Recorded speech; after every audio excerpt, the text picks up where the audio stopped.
Hey everybody, I'm so happy to be here with you today. I can't wait to share with you all the great things we've been working on for you here at Broche Ballet. Today we're going to go through all of the updates here at Broche, as well as lots of tips and tricks for you to revolutionize your ballet training, how you think about ballet, how you approach your ballet classes, and how you make the most of this next year towards your ballet goals.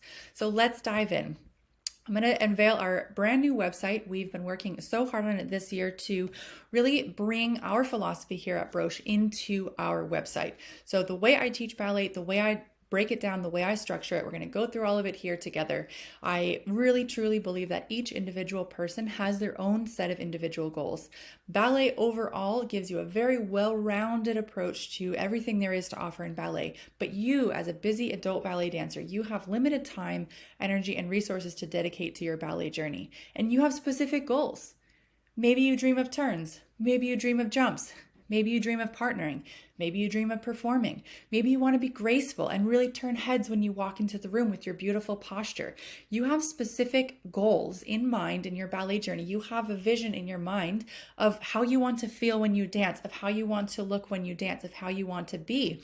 And it is my belief, and the way I teach and have created the Broche Ballet platform, is to break ballet down into its individual fundamental pieces and help you see that each individual piece of ballet can be worked towards individually in a much shorter period of time than you might think it would be when you really deconstruct the whole ballet class into its individual components and the individual goals that you might personally have. So without further ado, let's go into our new product and our new platform. So we have our brand new Broche Ballet online website. It's a beautiful all new design, fresh design with the thumbnails and the videos front and center. We have brand new programs, playlists, and our ballet philosophy baked right into the program. So let's get started with a little tour of everything. As we go, we'll talk about the different ways to approach ballet, the different ways to approach your training, and how to really structure it and think about it. So when we think about our ballet training, what we're used to seeing in class is bar and center. Maybe we're used to seeing a point class afterwards and a little bit of bar stretching in between. But the way that I really think about ballet is that each individual person comes to ballet from their unique starting point in life. As adults, we've diverged a lot. We've lived very different lives from one another. Some of us are going to be coming in with athletic backgrounds from childhood, or absolutely no athletic background from childhood. Some of us are going to come from injuries or from difficult pregnancies or from broken bones or from a job where you stand all day or do some type of labor work. We have very different bodies, very different starting points. And when we think about where we each start from, we each have different things that we need to work on and fill in. So when you think about just bar and center, which is a well-rounded mix of ballet for everyone, for generally speaking, how ballet is trained, you personally might need more flexibility than another person who might need more strength. You personally might need more help with your arms if you have any type of issues with your shoulders, or you're not sure about your hands. You might personally need more help with your arms. You might personally be curious about jumps or about turns. Or you might personally have vertigo and you don't want to turn at all, and so you'd rather have a ballet class where it didn't have turns involved. So when we're thinking about the individual parts of ballet, I truly believe that we can break each part out into its individual components of how you're going to work on it, work towards it, and achieve it in the amount of time and energy that you have as an adult to dedicate to ballet. So let's go through a couple of different types of examples, and you can kind of see how you can be really strategic with your time, how you can be really clever about how you use your time to make the most of it. So first of all, let me just go at a high level about ballet training, how it works, and how to imagine what a standard typical group class might look like, how that structure goes, how it's designed, and what it's for. When we're thinking about your kind of typical 90-minute open class, maybe it's leveled or maybe it's an open class, maybe it's with kids, maybe it's with adults only. We're thinking about your general sort of public dance studio ballet class with bar and with center. Now, what this is for, we use ballet class as a way to train all of the ways that our body can move while our legs are turned out and our arms are turned in.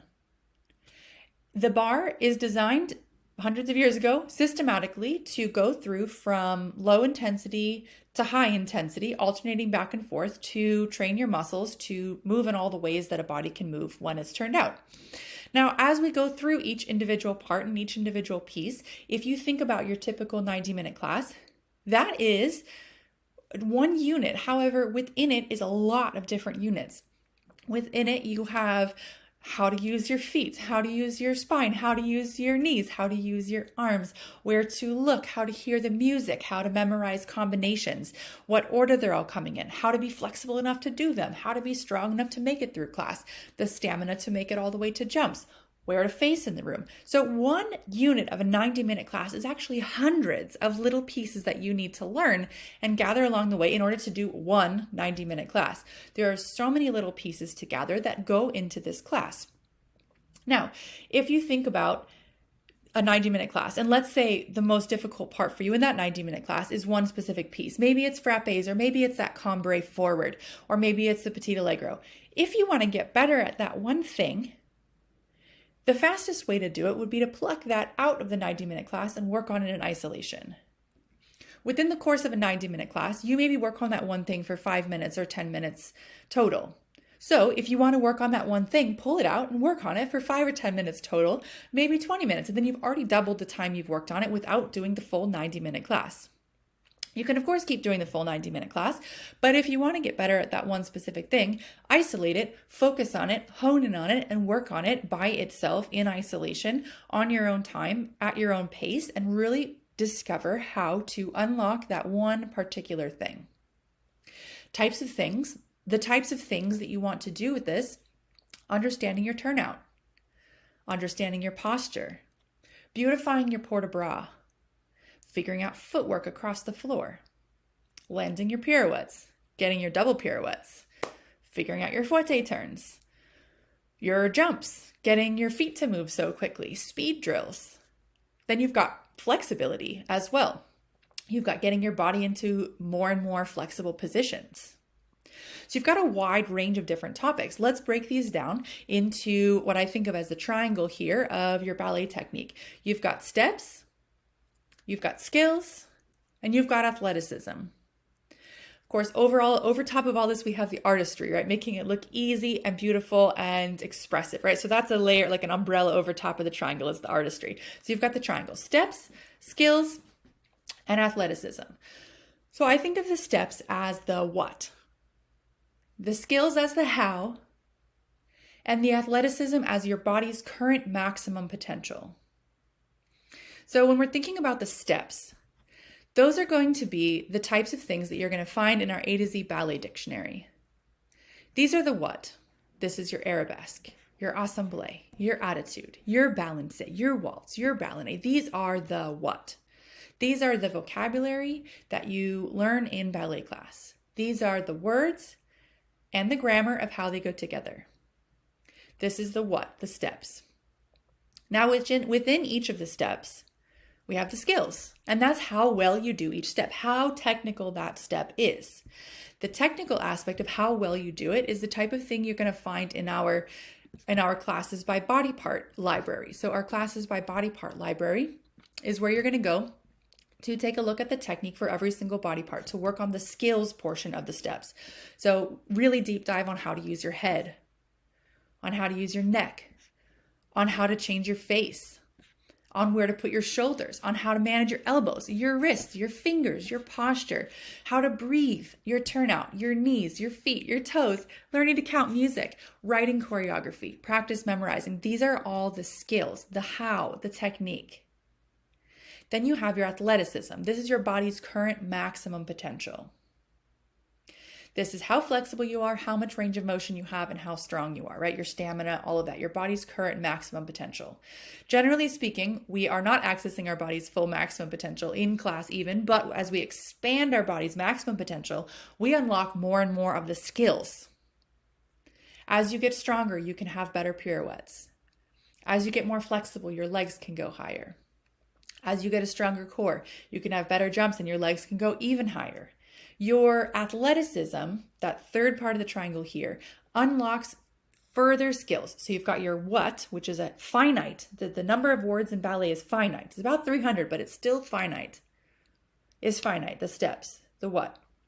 Then we have the how, which is infinite. It's directional. The scale is directional. You can always turn out more. You can always pull up more. You can always pull your shoulders down more. That's a direction. You'll get limited on that direction by your current level of athleticism, this part in the triangle. And as you improve your athleticism, you get stronger, you get more flexible. You will unlock further on that arrow of skill. Only increasing your athleticism will not necessarily take you further on skill. You have to also learn and understand how to use your body. You can't just take a bodybuilder into ballet and they're going to start there on the arrow. It is a continuum here. You have to start from the beginning of technique, understanding posture, turnout, ankle position, all of this. And as you go, you will find the limit of your athleticism on this arrow. Yeah, so you will continue until you find your maximum flexibility, your maximum strength. And then you'll need to work on your athleticism. So those are the types of things, the athleticism, your body's current potential, that you're going to find in our pre-point section. Those are the types of things that you're going to find here in our pre-point section, our ability to change our feet, getting stronger, getting more articulation, getting better ankle alignment, our daily flows. These are where you're going to find the athleticism of your feet and ankles. In our flexibility section, this is where you're going to find the current ability of your body with your bar stretches, with your splits, with your full body stretch flows, with your foam rolling. This is where you're going to change your flexibility and your range of motion. Your strength is where you're going to go to improve your strength to have stronger shoulders so you can actually hold your arm up for longer. Have a stronger back so you can actually use it when you jump. Work on the upper body so you can actually open your shoulders. Work on your core so you can actually lift your legs higher and hold yourself more still when you turn. Work on your releve so you can actually balance for longer and take longer in class to work on it. Strengthen your turnouts so you can access more of it. This is all where you're going to find the third thing, the athleticism here on the journey. So we've got the three areas of the triangle. We've got the what, so that's your ballet dictionary. We've got the how, that's your technique, your classes by body part. And we've got the athleticism, that's your strength and your flexibility and your pre-point. We put all of this together into full classes, into bar, into center, into turn components, and into jumps components. We put all of this together to give you a well-rounded mix of putting this stuff to the test. So what you want to do is work on the things in isolation and then put them back into the ballet bar. For example, once you start working on your ballet bar, if you find yourself stuck with a specific vocabulary, or you're really wanting to level up and learn more of the what, because you do have to learn a lot of the what in order to get to the higher level classes. Then we have all of our Beyond Beginner sections, which really do exactly what I said at the beginning here. They pull out the complicated components of the bar, strip away all the distraction of the rest of the bar, and really hone in on that one area. So whether you need to improve your frappe, or whether you're confused about how in the world people change which way they're facing at the bar, or rond de jambe always gets you tripped up which way your feet are going, or all those stretches at the end, or dégagé, your legs just can't seem to move faster. Rond de jambe en l'air, what direction are your legs supposed to go? You're coordinating your arms and your legs, the head, where to look, practicing all these different things. Maybe you need pirouettes at the bar. You really take everything out. You strip a ballet class down to its components here at Broche and really hone in on them so you can confidently and enjoy putting them back into a full-length program of a ballet class. Now, a lot of this can get overwhelming. Sometimes it's easier to just go to a full class and not have to think about all of this stuff, not have to think about the different components to break down, not have to worry about planning your own ballet schedule. So I have a few programs developed here for you to get a sense of how to work in this way, how to maximize your time, even though sometimes it's harder to be smart about your time. It's harder to come up with that strategy for how to do it. It's harder to leverage your time and get a bigger output from a similar input. It's harder to do. So that's why I have a few programs here for you to work on. So I'll start with the ones when you already have a little bit of ballet experience, and I'll circle back to our brand new Absolute Beginner program. So starting with getting your first pair of pointe shoes. This is a massively popular goal because it's quintessential ballet, right? So it's even sometimes men are curious about getting up on pointe. It's such a fascinating topic. Like, how do pointe shoes work? How do you stand up on your toes? Can I do it? Do you have to be a kid to do it? It's fascinating. It's a fascinating part of ballet, how you float on your toes. If that's your goal, the interesting thing about going on pointe is that your standard 90-minute ballet class is targeted towards pointe work in a sense, in that pointe work is part of ballet. But going on pointe has some really specific requirements that, especially as adults, we need extra time to focus on, and your ballet class will not focus on them at all. In many cases, we need to improve the flexibility of our ankles and our feet, or we need to greatly improve the stability of our ankles and our feet. From a lifetime of different types of footwear, from standing on our feet all day, from the feet molding in a certain way when we were kids, there's a lot of changes that we often need to make to our feet that a regular ballet class won't have the time to focus on, because as I said, the class is focusing on a little bit of everything. So when it comes to actually going on point, sometimes people will be really discouraged, like, I've been in ballet class for 5 years and I'm still not ready for point. Well, what was that class focusing on, and what do you need? Why are you not ready for point? What is the limiter? Is the limiter your technique, your strength, your ankle flexibility, your stability? What is the limiter? And then let's focus in on that.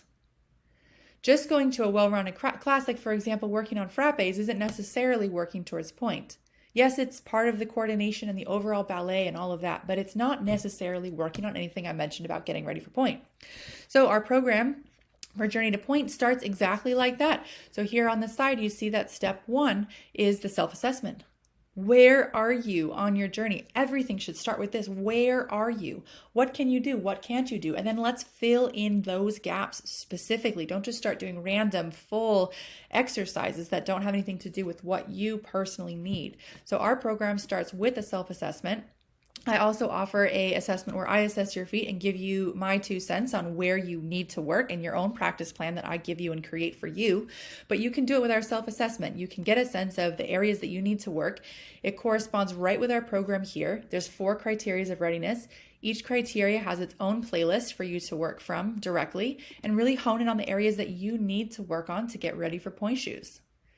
So even if you don't want any other things out of your ballet journey than going on point, this would be the place to focus. Don't work on turns for a little while. Don't work on jumps for a little while. Focus in on your feet, your ankles, your core, your turnout, the things that are required for you to be stable, safe, and up on point. So there's an example. We have in here planners as well to help you go through and plan your time and plan how you're going to use everything within the Journey to Point program. So there's one example of how you can be smart with your time and hone in on the things that you want to work on specifically. Another great example is our 7-day Technique Essentials Intensive. So this is 7 days of classes that I've curated for you. These are the most common things that people come into my studio, in my Zoom studio, missing from their studio classes, from their general 90-minute classes. These are the areas that are often glossed over because there's so much to talk about. There's just so much to talk about in a group class, especially when it's mixed level. It's super tough as a teacher to manage, and you can't always get into the details. In this environment where it's self-directed, you can get into the details that you personally need. So this is my curated 7-day Ballet Technique Essentials Intensive. So if you were to start anywhere, it would be right here. How do you stand? How do you turn out? How do you use your arms? What in the world is going on when you lift up your legs? How do you express yourself? What's happening with your feet, and how are you going to take care of yourself along your journey? These are 7 days of the most common issues and questions that I see of new people in my program that they work to mold in their time working with me. So these are the big topics that you want to hone in on. Then when you go back into your group class setting, when you go back into a full class setting, whether it's with me or with a studio nearby you, or even with a private teacher, you have more things to think about. You know what should be happening with your posture, and you can continue to work on it in those other settings. You know what your feet can be doing, and you now have the secrets that are often just unspoken in class. You now have the secrets of what to be working on to make the most of your time when you are in a class setting. 2 more examples of programs. We have our 14-day Kickstart Challenge, which is a super awesome program. I have it 14 days in a row. It's mixed up so that you can actually take all 14 days in a row. I give you different muscle groups on different days so that you are resting parts while you're working other parts. If you're really looking to get like a ballet habit, you're looking to practice at home, you're looking to kickstart your home practice, like you've always wanted to practice at home, you've always wished you would make the time for it, get motivated for it, this program is a great place to get started. It's 14 days of some of my absolute favorite classes. Again, all mixed up so you can do 14 days in a row and really get on a consistent schedule. It's got a planner with a checklist. We all love checking boxes. You print it out, and at the end, email me. I will celebrate you so much, and I'll send you a certificate with your name on it so you can really feel like you accomplished something great and you're set up for your new home ballet practice. The last program I'll show you here before we get back to our absolute beginners is our 6-week structured home program. This is where if you're really looking to overhaul your ballet technique, like you're really looking to walk into your next studio class with a whole new arsenal of things to change and to work on and to really get new corrections from your teacher because you've learned so much in that period of time. This 6-week program is your place to go. This 6-week program, if you're in it before, it's brand new. I've curated all the videos for you for those 6 weeks. Before you were picking and choosing, now I'm picking and choosing for you to give you 6 weeks of really solid examples of how to practice. So it takes you through all of the ballet blocks, so all of the different things that there are to work on. You get this great planner that you can print out and you can write in. It even comes in a Google Sheet format. It has all of every single day of the week for 6 weeks in a row. Really well-rounded mix of all of my favorite classes. If I could only have you for 6 weeks of your life, if we only shared 6 weeks of ballet together, I would want you to take this program. I would want you to take this program so that when you went off into the world of ballet, you know what's going on and you feel empowered to practice and study and that you can do it and that you can make changes in all these areas. So if I only got your attention and to practice with you for 6 weeks, this would be your place. I've designed it just for you to really help you understand and enjoy what's going on in your classes. Let's go back to the beginning, all the way to the beginning. When you are brand new to ballet, you never danced before, you're brand new, you're excited, you see it. The ballet trends are growing right now, so ballet is super fun and everyone is, I love it. There's tulle everywhere outside in store windows. It's a really fun time to be a ballet dancer because what we love is now being shared a lot more out in the world. It's super fun and super exciting. So maybe you're here and you think, oh, this ballet thing, I wonder if it could be for me. Then you start to look up a local ballet class and you start to hop in and you will often find that the beginner level in ballet class is actually a little bit beyond beginner. There's, as I said in the beginning, if you've been following along, there's a lot that goes into a ballet class. There's a lot of words. It's all French. Your body needs to be able to do a lot of different stuff. There's a lot happening that we just kind of dive right into in ballet. So this program, I call it the Sticky Buns program. I hope you get stuck to ballet. I hope your bun is sticky with hairspray. I hope your buns are sticky with sweat. And I hope you stick with ballet if you have the dream for it. So our Sticky Buns program is the perfect place to start. I take you through all of the most common questions that I get from people who are starting ballet. How good can I get? I didn't train as a kid. I did train as a kid. Am I too old? What if I'm the oldest person in class? What should I wear? How should I stand? Where am I going to be in class? Where's my water bottle go? I go through all of the questions that I wish I knew when I started ballet walking in.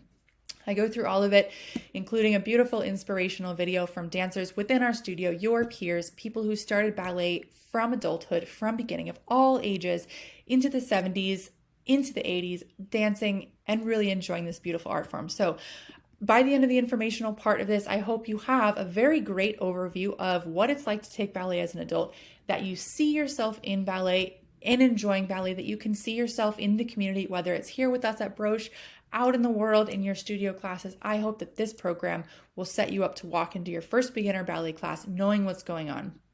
If you have the space to practice at home, you can put all this into practice. It's all in video, so you can sit and watch. If you don't have space to practice at home, you can sit and watch and get an excellent overview of what's going on in ballet class.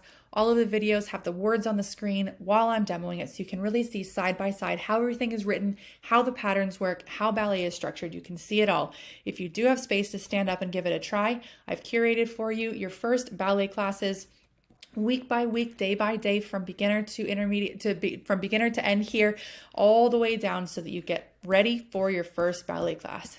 By the time you've done this, it's 20 days of classes of videos you can do over these weeks of these classes. You can get ready for your first ballet class. You walk in with confidence. You can walk in knowing that you're ready, that you have everything you need to be equipped for your first ballet class. You watch your studio etiquette, you keep going. Once you go to ballet studio, there might be some things that you want to know more about. So I have collected for you the most common questions in our beginner essentials workshops that I teach here about the most common unspoken things when you do get into a ballet class. All my series here to help you with the things that might trip you up when you do get into the ballet studio. At the very end, I have a little variation for you to try so you can really get a taste of what it's like to dance like you would see on stage in ballet. I know a lot of this can be overwhelming because ballet is so big and there's so much. So that's why if you ever need a little bit of a nudge of what to take, we always have a playlist for the week. So you can just come in here, whatever day of the week it is, you have a sort of no-brainer class that we've curated for you. It'll still be awesome no matter what your goal. It's going to be a great use of your time. We try to curate the things that are the most played here at Broche, that people love the most. And you've always got something for the specific day you're on. You can always hop into this week's playlist and find something right there without having to think. Now, the last bit here, as you're thinking about structuring your ballet program, when you do start to run into questions, we do also have our help section, which is all the philosophy on how to pick what to take, how to practice. Each individual program has its own welcome video about explaining how to work. These have their own program planner with it, so you can really keep track of what's going on. We keep the homepage fresh with new content. You can always see what's popular, what people are taking, what's new, what's going on here. One more way, if you're feeling overwhelmed with what to take, is our schedule here. So we have our live Zoom class schedule here under the schedule button or in the sidebar navigation. When you're looking at what to do, you have a couple of options. Number one, coming and joining me live on Zoom is a super great way to stay motivated, stay accountable, and have somebody cheering for you right on the other side of the screen a couple of times a day even. So this is a great place to come and join in the community, join in the fun, and practice with people who love ballet as much as you do. I also give you feedback if you have your camera on, if I can see parts, even if I can't see your whole body. If you give me either hips to floor or hips to head, I can give you feedback on what I'm seeing from you to help point you in the right direction. So if you're feeling overwhelmed and you don't know what to do, log on to Zoom. It's right here on the schedule. You can click on the specific day, join us right here on Zoom, and hop in and dance. All the classes are split up so you can come. Even if you only have 15 minutes, there's something here this afternoon for you that's only 15 minutes long. There's always something for you to practice, even if it's short, that specific day. The other thing you can do, if you can't join us live, if the schedule doesn't work for you, what you can do is actually go into the live schedule. And today is a Wednesday. So let's say we go to the schedule and we check out that it's Wednesday. You can actually take my classes as if it was a Wednesday. You can go in and you can watch all the recordings. You can take this class and you know it's a Wednesday class and that I've curated it for a Wednesday. The way I design my monthly live schedule is that I balance everything out. I balance out the classes, the strength, the stretch, the technique, the different things in ballet. I balance it out for the people who join on Zoom. The schedule is already curated and created for you to continue on your ballet journey. So I build the schedule on purpose by design. So if you want to just follow along with the live classes schedule and use that as your training program, you can do that right here on the calendar. You can click into any day and you can watch the recording for it. So on a Wednesday, it's the middle of the week. I have a class that's like a really beautiful pick-me-up class where we do some great port-de-bras and some nice musicality. Usually by Wednesday, everybody kind of needs a mental break from work. So my Wednesday classes are designed for that specifically. Same thing with my Friday classes. It's nice and relaxing and really designed for that. Saturday class, kick off the weekend in style. So if you're not sure what to take, you can always come into the live schedule and watch the recordings. If you only have a few minutes, our duration library is a great place to go to kind of see what you can work on in that period of time. I have everything arranged by quick tidbits if you just want to binge something to think about that day, short classes that you might take here, all the way up until our longer in-depth classes. If you're feeling stressed or busy or sad, I also have a playlist for each of those. They are common, and I do have classes that are great for these types of things. So if you have a specific mood, just know ballet can always be there for you in any way. So if you have big goals, big dreams, and you want to keep working, it's all about being creative, about finding ways to get ballet to fit what you have available today, the amount of energy you have, the amount of time you have, and the things that you care about. It's about getting ballet to fit into that. If you have infinite time, great, you can do infinite ballet, but if you have limited time and energy, the whole goal and the whole philosophy here is to hone in on that specific thing. As you're looking at our program and the way to work towards everything, this is something I want you to always keep in mind. We have our triangle, steps, skills, athleticism with our umbrella of artistry over top. When we're thinking about the what, a lot of times when we're learning new things, new vocab terms, our brain is full of information about that vocabulary term. And so we don't tend to have as much thought processes available for the skills, for the technique. So when we're learning new steps, yes, our toes aren't often pointed. Sometimes our fingers gnarl, our tongue sticks out, our face makes funny faces, our elbows drop, we lose our turnout. That is part of learning new steps. That is part of learning to memorize. That is part of learning to reverse combinations. That is part of learning the what, is that you sacrifice a little bit of the how for the brain space required to learn the what. So when you're working on the what, when you're in an advanced class that's really tough, when you're working here in the A to Z ballet dictionary on learning a new step, when you're in a class that is doing complicated choreography, when you're on the part of class that is confusing, be deliberate about thinking about right now you are learning the what. You are learning to follow the combination. You are learning to stay focused the whole time. You are learning to keep up. You're learning to pick back up when you get lost. You are learning the skill of the what. And giving yourself some grace about the technique while you're learning the what. Now, if you want to improve your technique, if you want to have better turns, better jumps, land your split leap without looking heavy, you want to go up on point, you want to have the posture of a ballerina, you want beautiful fluid flowing arms, you want beautiful fingers. You want to strip away the what.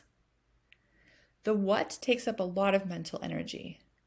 But in order to actually make change in your body, you need to have your full capacity to think and to focus.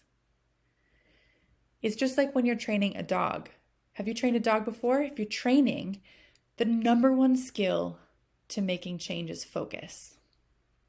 If your dog isn't focused, you cannot teach it anything. You first teach it to focus, to stay focused for a millisecond, a half a second, 1 second, 5 seconds, 20 seconds. You lengthen the amount of time it can focus, and then you can teach it more complex things. The same goes for us. Focus is our most valuable resource. Focus is our most underrated skill in ballet. Focus. So if you're focused on the what, you can't also focus on the how or making real true change to the how. So if you are looking to actually change your technique, you need to focus on it. Strip away the what. That's why I teach the classes like the technique deep dive, the technique bars, the classes that are in the classes by body part section. These are the classes that give you 100% focus on the how. The way I teach these classes, I strip away the what, I strip away the combinations. I either have no combinations or very simple and slow combinations. So that is taking up very few of your mental threads, and you can stay focused on making the change that you want to see in yourself as a dancer. If your focus is being pulled always to the what, to the combination, if you can barely keep up with the combinations, that's fine. But just know that you're learning that part of the skill. You're learning the what. When you want to get better and improve your technique, that's the arrow of the how, right? Limited by the athleticism. That's the area of the how. Now that how requires 100%. Once you know what to do, then your goal is to try to apply it while you do harder and harder hows, while you do harder and harder combinations, right? That's part of the way ballet training is designed, to try to apply your technique while you get more and more distracted, right? The same with a dog. Once you teach it to focus in the house, then you try in the yard, and then you try on the street, and then you try in a bigger place, and you try to see if they can keep their focus while you give them increasingly complicated environments. The same goes for ballet class. You learn the technique and you try to keep focused on the technique in increasingly difficult combinations. That's how it works. Then when you get to the stage, you're a pro at keeping focused while it's totally distracting, right? The lights are distracting, the audience is distracting, the nerves are distracting, the critics sitting in the audience is distracting, your best friend videoing you in the audience is distracting. But because we train ourselves to focus in ballet, we train ourselves to focus on technique while we confuse ourselves with the how. We're ready for the stage. That's how it works. That's how it works. You strip away the what, you learn the how, and then you slowly add the what back in and see if you can keep the skill, the technique while you get more confused and more distracted. So always paying attention to what you're focusing on when you're in class. If you ever find yourself frustrated, you keep going to class and you're not getting any better, you have to look inside. What are you focusing on? What are you thinking about? Are you thinking only about what's coming next? You're only thinking front, side, back, front, side, back. Then that's all you're improving, and that's fine. We do need to learn what's going on, especially in the first couple of years. We have to learn what's going on. But if you've been going for a while and you're not seeing progress, you have to learn to shift your focus onto the skill, onto the how, onto the arrow to infinity, the direction of the progress. This often feels like taking a step backwards because we strip away the fancy combinations to do this. But all it is just changing our focus. All it is changing our focus, removing something so we can actually focus on this other invisible part of it, the how you stand, the what activation is going inside of your body. The athleticism portion of it is also a big focus. So if you need to get stronger turnout, doing that in isolation is going to be a lot more efficient than doing it in a ballet class, right? 90 minutes, the amount of time you spend focusing on that one specific thing is smaller than if you were to just focus in on that one thing. If you want to get more flexible, if you want something specific, get specific about how you work on it. And you'll have the most bang for your buck that you can take right back to your class. So the most fun is also dancing with people. So if you love going to your studio class, that's amazing. It's so good. It's so fun. There's no way to replace that feeling of being in a big room, everybody moving together, your teacher who loves you and you love your teacher and you can't wait to see everybody. But if you have that frustration nagging at you, like I've been going for so long and I'm not on point and I still can't land a turn and I still can't get my leg up and there's that frustration, then you have a way to isolate and focus in on that so that when you go back to class, you can enjoy it even more. And you can see your progress while you're in that more distracting environment, and you can try to hang on to the how while you go back. Try to hang on to the technique while you go back and apply in all these combinations. It's really the magic duo of enjoying ballet class and then practicing the thing you need at home. This has been a musician's secret weapon forever. Many of you are musicians, I know, because we dance with some of your music in our artistry classes. Many of you are musicians, you know. You go and you play in a band or an orchestra or a choir, and you go home and practice the things you need to work on. Everyone's passaggio is a different place. So the notes that we need to work on to smooth that out is different than the person next to us. If you're in a band, everyone's playing a different instrument. The exercises you need to smooth out your oboe is a lot different than the ones you would do as a trumpet player. Everyone's unique. You go to a group class together and then you go home and you work on the things that you need to study. In the same way. You don't have to do both. You don't have to do one or the other. You don't have to do anything. As I say here, ballet is for you. But if you are feeling that stuck or that stagnation and you want to keep going, or you're looking to walk into your first ballet class with confidence, this is the way to feel confident, to feel comfortable, and to feel like you know what's going on and that you walk in with the knowledge, equipped with the knowledge and the confidence to enjoy the class.